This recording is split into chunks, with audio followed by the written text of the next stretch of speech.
औज़ुबिल्लाहिमिनश्शैतानिर्रजीम बिस्मिल्लाहिर्रहमानिर्रहीम। मैं राना शकील रहमान FBN पर खुश आमदी। मार्शल्लाह लगाना है तो लगाएं, मुझे क्या डरा रहे हैं इमरान खान साहब। देखना है इनकलाब वोट या खून रेजी से आएगा। ये खान साहब का कल ट्वीट था। वो कहते हैं कि जो कल उन्होंने अपना गुजरांवाला में एक ख़िताब किया, उस ख़िताब में और ट्वीट के ज़रिए वो ये ज़ाहिर कर रहे हैं कि ये जो इनकलाब है कि ये फ़ोन के ज़रिए आएगा या बैलेट बॉक्स के ज़रिए। अब बैलेट बॉक्स के ज़रिए तो अपने टाइम के साथ ही अगले साल इसका इलेक्शन होगा। अब वो फवाद चौधरी की बातें याद आ रही हैं कि फवाद चौधरी साहब कह रहे थे कि यहाँ पर लाशें गिरेंगी, जनाजे उठेंगे। तो इसका मतलब है कि उनके पास जो खबरें थी वो सच पर मुबनी थी। अब खान साहब यहाँ पे फरमा रहे हैं कि अवाम का समुद्र जब आएगा और वो खून रेजी के ज़रिए तबाहकुन होगा। ये उन्होंने पीर के रोज़ अपना एक ट्वीट पैगाम भी दिया। वो कहते हैं कि गुज़श्ता 6 माह से मुल्क में एक इनकलाब का मुशाहिदा कर रहा हूँ। ये अपने वो खिताब में फरमा रहे हैं। और Imran Khan chief election commission के खिलाफ 10 अरब रुपए का दावा करने का ऐलान कर दिया। वो कहते हैं कि लॉन्ग मार्च के चौथे रोज़ गुजरांवाला के 2 मकामात पर उन्होंने ये खिताब किया है कल। और वो फरमा रहे हैं कि ये जो इनकलाब है इसमें लाशें लाजमी गिरेंगी, जनाजे भी उठेंगे और फिर ही जाकर इस मुल्क में इनकलाब आएगा। दूसरा नाजरीन, अब इलेक्शन कमीशन पे उन्होंने 10 अरब रुपए के हर्जाने का दावा करने का मतलब चैलेंज किया है कि इलेक्शन कमीशन ने। क्यों? क्योंकि इलेक्शन कमीशन ने उन्हें नाअहल करार दिया है। अच्छा, मकसद कहने का ये है कि वो कहते हैं कि तुमने मेरी ज़ात पे एक उंगली उठाई है। अब इसका मतलब है कि हर आदमी, देखिए सादिक और अमीन कोई भी नहीं है। सादिक और अमीन हजूर पाक सल्लल्लाहु अलैहि वसल्लम के बाद कोई सादिक अमीन आया ही नहीं। अब जिन्होंने खान साहब को साकिब नसार साहब ने, साबिक chief justice of Pakistan Saqib Nisar साहब ने इनको सादिक और अमीन डिक्लेयर किया था। अब वो भुगतेंगे जिन्होंने इन्हें सादिक और अमीन कहा है। लेकिन अब यहाँ पे सवाल ये होता है कि अगर किसी के खिलाफ कोई फैसला आ जाए तो वो उसको ना मानते हुए उसके ऊपर हर्जाने के दावे दायर करना शुरू कर दे।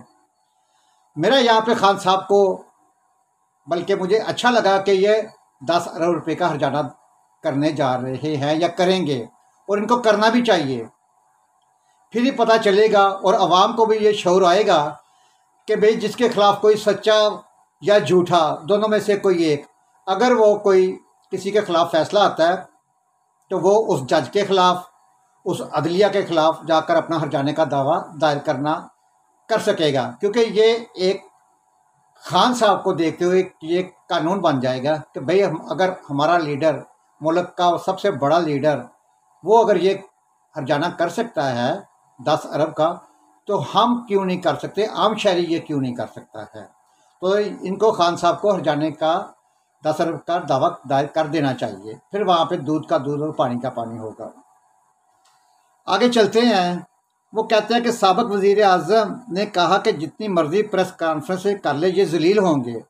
जो भी प्रेस कॉन्फ्रेंस करेगा वो जलील होगा। मार्शल्लाह लगाना है तो लगाए, मुझे क्या डरा रहे हैं। ये खान साहब फरमा रहे हैं कि मुझे अब क्यों डरा रहे हैं, लगाना तो लगाए मार्शल्लाह। तो ये इन्हें पहले बता भी दिया गया था।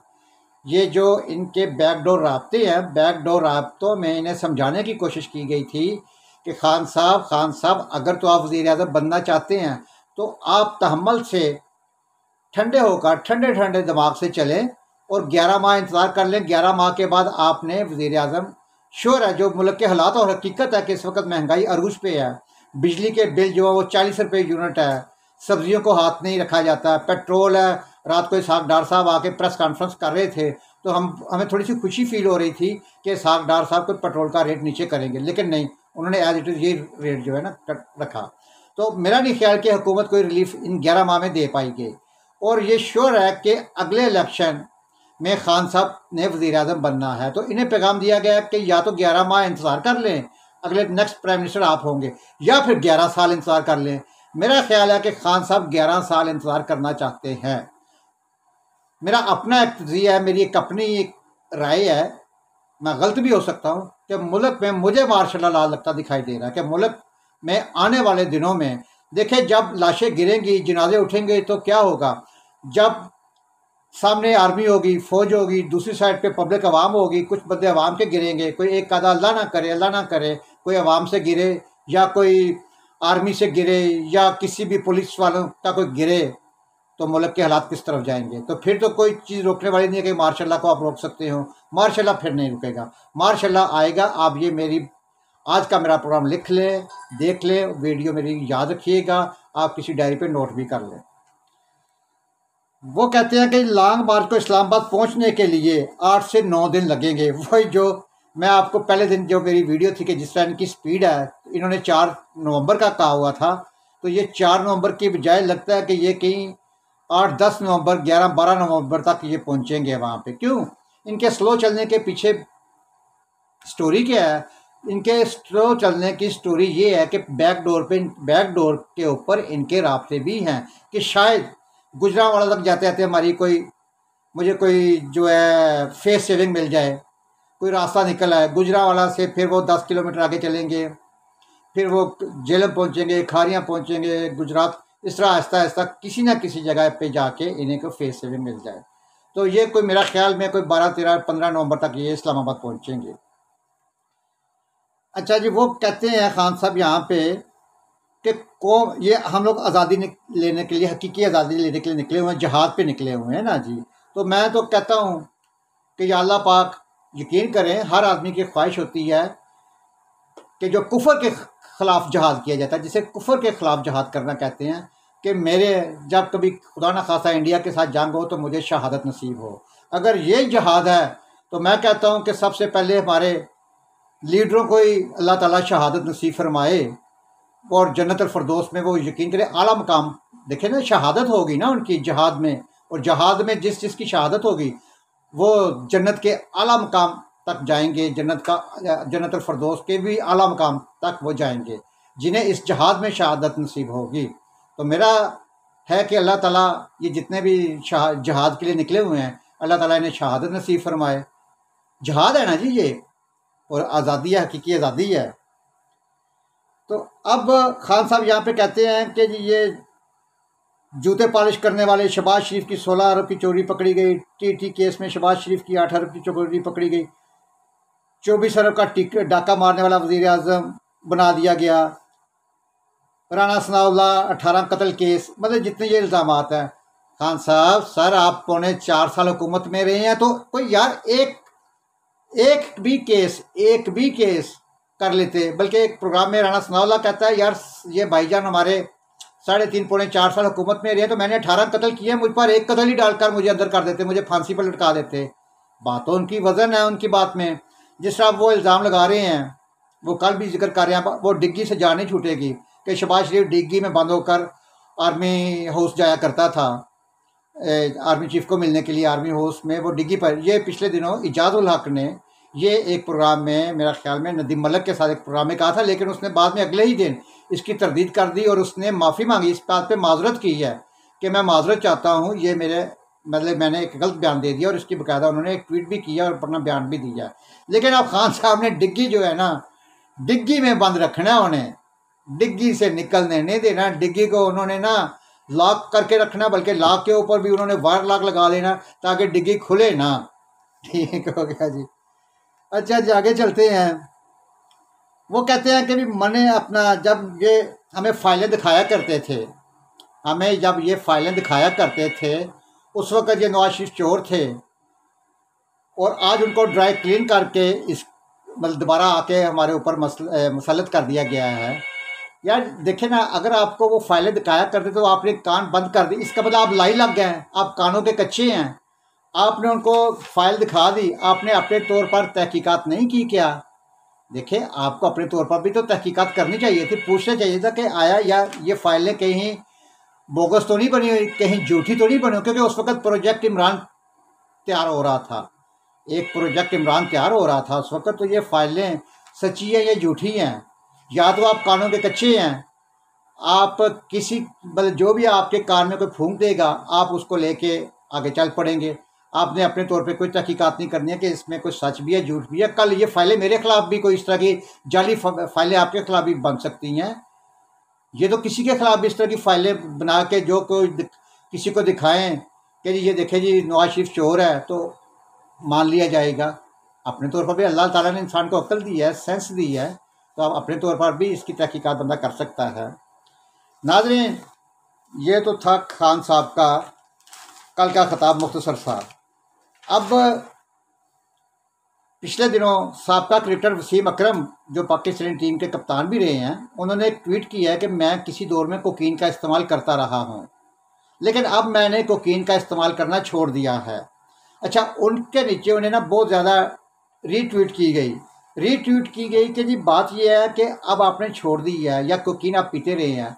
सवाल यह है कि आपको कोकीन पे लगाया किसने था। वाकई यार ये बड़ा पॉइंट है कि आपको कोकीन पे लगाया किसने था। ये रीट्वीट सैकड़ों के हिसाब से की गई हैं, उनका नो रिप्लाई।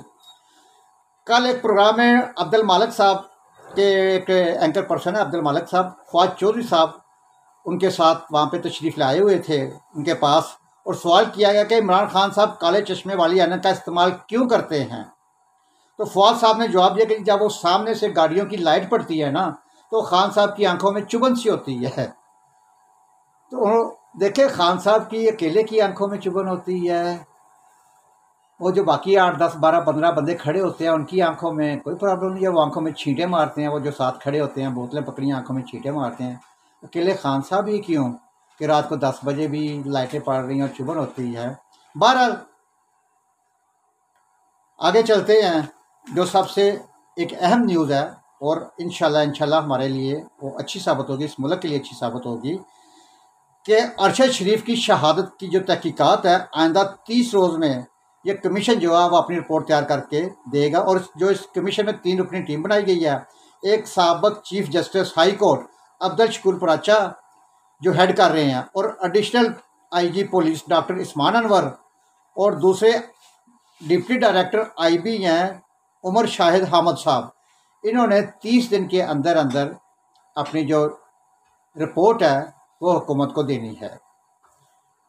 नाज़रीन, उसके बाद पिछले 2-4 दिनों में कुछ खबरें चल रही थी कि जी 3 सहाफ़ी और भाग गए हैं मुल्क छोड़कर, जी उनको थ्रेट आ गई है, जी मुल्क से भाग गए हैं। एक्चुअल में कल आपने देखा होगा, एक तो इमरान रियाज साहब का नाम आ रहा था। इमरान रियाज साहब कल बोल्ड टीवी की तरफ से खान साहब का कंटेनर पर इंटरव्यू ले रहे थे। उन्होंने ना कोई ट्वीट आई है, ना कोई उन्होंने प्रोग्राम किया कि जी मुझे थ्रेट है। और अरशद भट्टी साहब ने भी अपने बारे में ऐसा कोई ट्वीट नहीं किया कि जी मुझे कोई थ्रेट है। वो अपने बच्चों को लेके स्कैंडिनेवियन कंट्री निकले हुए हैं, वो स्वीडन, डेनमार्क, नॉर्वे घूम फिर रहे अपने बच्चों के साथ। और डॉक्टर मोहित पीरजादा का एक ट्वीट है कि मुझे जान से मारने की कोई धमकी नहीं मिली, मैं अपनी मर्ज़ी से आया हूँ, मैं एक फैमिली के साथ हूँ और अक्सर पहले भी आता रहता हूँ। तो ये हमारे बारे में फ़ेक न्यूज़ फैलाई जा रही हैं। तो खुदा रहा इन फेक न्यूज़ से बचे, ताकि किसी की जान, खुदा ना खास्ता अल्लाह ना करे, ये जानें बड़ी कीमती होती हैं, अल्लाह रहम करे किसी की जान ना जाए इस तरह के झूठे प्रोपेगेंडा से। मतलब कि देखिए ना, हम तो हमारे ये जो सियासतदान है, मैं किसी एक का नाम नहीं लेता, हर पार्टी, कोई भी पार्टी होगी, खुदा ना खास्ता जिस तरह वो मॉडल टाउन का वाक़या हुआ, फिर लाशों पे सियासत, इसी तरह अरशद शरीफ साहब के जो मैयत पे, उनकी लाश पे सियासत थी, 4 दिन 5 दिन की गई, पहले एक बयानिया भी बनाया गया। तो किसी पे इल्ज़ाम नहीं लगाना भी नहीं चाहिए कि जब तक कोई हकीकत कोई सामने ना आ जाए, जब तक कोई ठोस एविडेंस सामने ना आए, उस वक्त तक किसी पर उंगली नहीं उठानी चाहिए। तो नाजरीन, ये अब मेरा ख्याल है कि खान साहब का लॉन्ग मार्च 15-16 नवंबर तक पहुंचेगा। ये डेली की बुनियाद पर, रोज़ाना की बुनियाद पर, ये कोई 10-12 किलोमीटर, बल्कि शायद कम ही करें, 5-6 किलोमीटर डेली सफ़र किया करेंगे। खान साहब सुबह डेली लाहौर जाया करेंगे, बाकी भी उनके साथ जितने सीनियर लीडर हैं वो भी जाते हैं अपने बीवी बच्चों के पास। और बाकी जो कारकुन हैं उनका तो काम जाहिर है, वो तो बेचारे ड्यूटी पे रहना है। कारकुन, वोटर सपोर्टर, वो तो ड्यूटी है ना उनकी, वहाँ पे सड़कों पे बैठना, सड़कों पे सोना, सड़कों पे खाना बैठ के। तो लीडर जो होता है वो लीडर होता है, आला होता है ना, वो बड़ा होता है। तो लीडर शाम को घर जाते हैं, खान साहब भी रोज़ाना घर जाते हैं, 2-2:30 बजे उठ के वापस आएंगे, फिर 2-4 घंटे तकरीर करेंगे, फिर रात को वापस चले जाएंगे। तो ये खान साहब का ये जो लॉन्ग मार्च है, अब हर सूरत इन्हें इस्लामाबाद पहुंचना ही पहुंचना है, हर सूरत अब इन्हें पहुंचना है, क्योंकि अब इनकी इज़्ज़त, इनकी बका इसी में है। अब ये किसी तरीके से फेस सेविंग चाहेंगे कि कोई मुझे ऐसा रास्ता मिल जाए जिससे मैं पतली गली से निकल जाऊं। इस प्रोग्राम के साथ इजाज़त दीजिए। अल्लाह हाफिज़।